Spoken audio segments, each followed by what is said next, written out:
Teen stress, it can be a daunting issue for any family, but as ABC 15's Danielle Lerner shows us, more communities are now stepping up, arming parents with potentially life-saving information. So, Rayanna, do you want to talk about your experience in Boise so far? Oh, yeah. Even at a young age, Rayanna Reitzel was a force of nature. Once again, I'm turning into pieces. A self-proclaimed diva who loved school, her friends, and her family. I love you guys more than Snapchat. It's incomprehensible to manage, to deal with, because it's so unnatural. Tina and Andy Reitzel's oldest daughter died by suicide on May 18th of this year.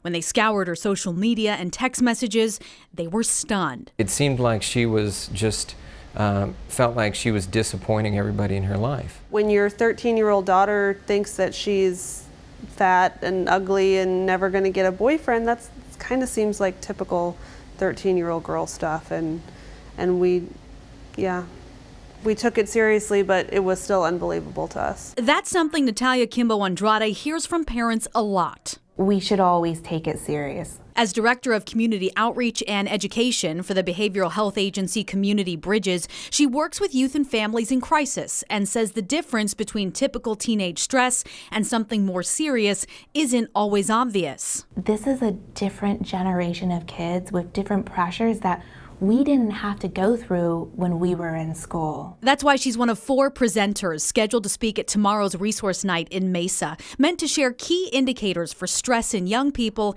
and strategies to help manage it.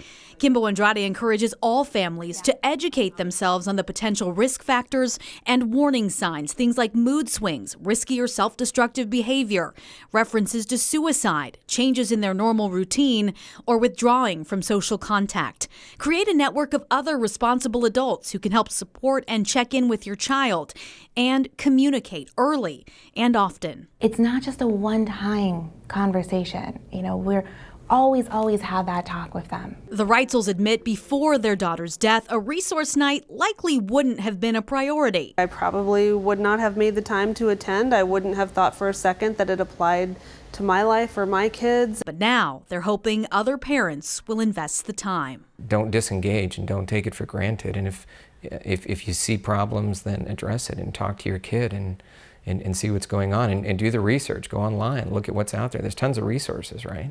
As to what parents can do in this situation. Go find them. In Mesa, Danielle Lerner, ABC 15, Arizona.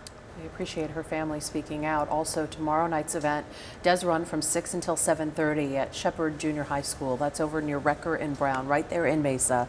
Several local organizations are going to be on hand to share information with you and answer any of your questions.